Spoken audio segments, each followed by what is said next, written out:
Hello friends, welcome to movies 24/7। आज हम Baahubali 2 the conclusion movie का एनालिसिस करने वाले हैं। जानेंगे कुछ सवालों का जवाब, देखेंगे कुछ फैक्ट्स और बात करेंगे कुछ मिसिंग पॉइंट्स की। So let's start.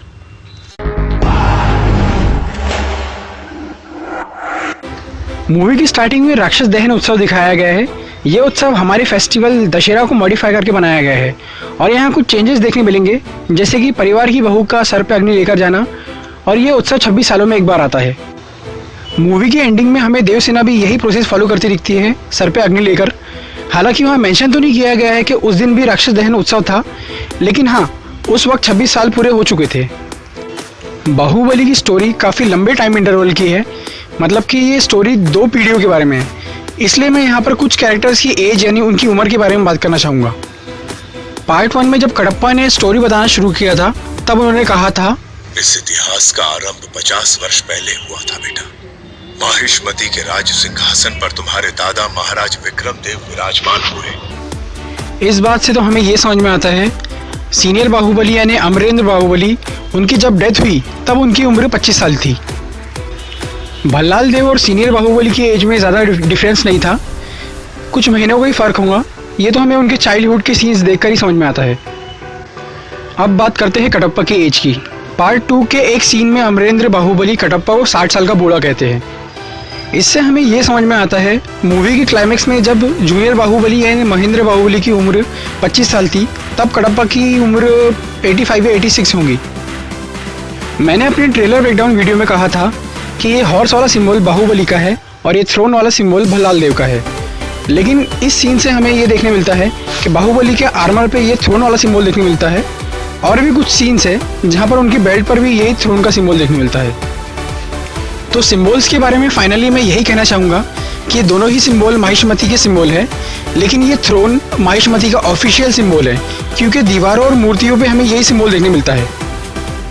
और हॉर्स का सिंबल हमें सैनिकों के आर्मर और फ्लैग्स पर ही देखने मिला। आधे सैनिकों का सिंबल थ्रोन था और आधे सैनिकों का हॉर्स। जनरली बाहुबली की टीम में हॉर्स के सिंबल वाले वॉरियर्स होते थे, इसलिए क्लाइमैक्स में महेंद्र बाहुबली की टीम में हमें हॉर्स का सिंबल ही देखने मिला। पार्ट 1 में अवंतिका यानी तमन्ना के ग्रुप के जो लीडर दिखाए गए थे, वो कुंतल किंगडम के राजा और देवसेना के भाई है। इनका नाम जयसेना है। बाहुबली के मरने के बाद भल्लाल देव ने कुंतल राज्य को तबाह कर दिया था, इसलिए वहाँ के राजा जयसेना बचे हुए कुंतल के लोगों को लेकर जंगल में रहने लगे और देवसेना को छुड़ाने की कोशिश करते रहे। भल्लाल देव का कैरेक्टर प्ले करने वाले राणा दगुबत्ती, जबकि एक आंख से ब्लाइंड है, फिर भी उनकी परफॉर्मेंस में कोई भी कमी नजर नहीं आती। दोनों ही फिल्मों में उन्होंने कमाल की एक्टिंग की है। ये बात कुछ लोगों को पता नहीं है कि राणा दगुबत्ती को सिर्फ लेफ्ट आई से दिखाई देता है, और वो भी किसी और की डोनेट की हुई है। उन्हें अपनी राइट आई यानी दाहिनी आंख से कुछ भी दिखाई नहीं देता।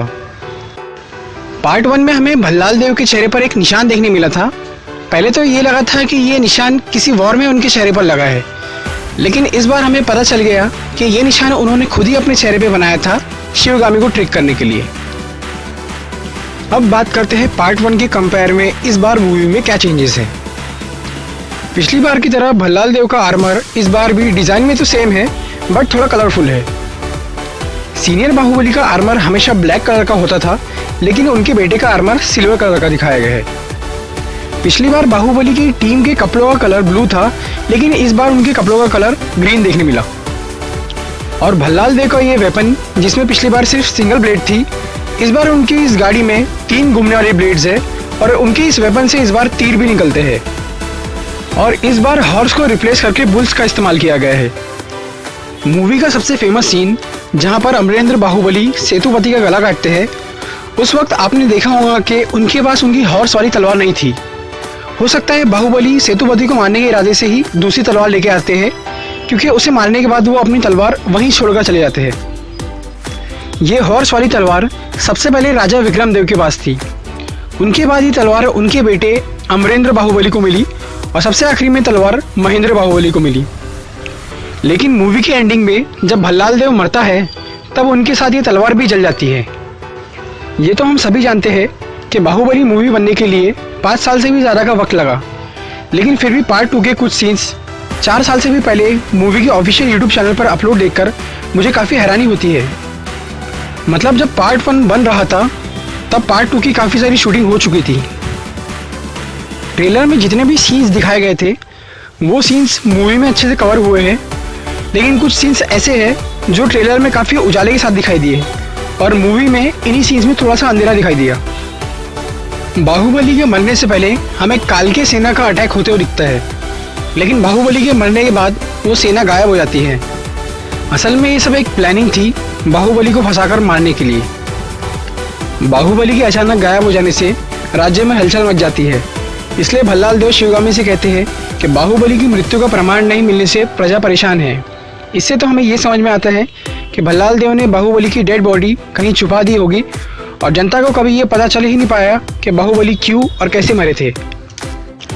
अब बात करते हैं कुछ ऐसे पॉइंट्स की जिन्हें लेकर अभी भी थोड़ा सा कन्फ्यूजन है।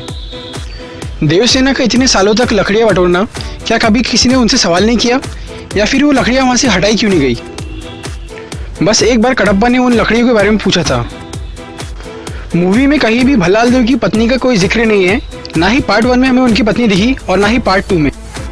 माहिष्मती काफ़ी बड़ा राज्य था, अमरेंद्र बाहुबली को हर कोई जानता था, लेकिन उनके बेटे शिवा उन्हीं के जैसे दिखने के बावजूद इतने छोटे से गांव में माहिष्मती का कोई भी इंसान उन्हें इतने सालों में देख क्यों नहीं पाया? अवंतिका और उनके ग्रुप के लोगों को देवसेना और बाहुबली की हिस्ट्री क्यों नहीं पता थी, जबकि उनके ग्रुप के लीडर देवसेना के भाई थे? पार्ट 1 में कडप्पा ने अमरेंद्र बाहुबली की तलवार उसी दिन क्यों निकाली जिस दिन महल में महेंद्र बाहुबली आए? मूवी की एंडिंग में बिजल देव को ऐसे ही क्यों छोड़ दिया गया? ना ही उन्हें मृत्युदंड मिला, ना ही उन्हें बंदी बनाया गया। सो फ्रेंड्स, ये था बाहुबली 2 मूवी का एनालिसिस वीडियो।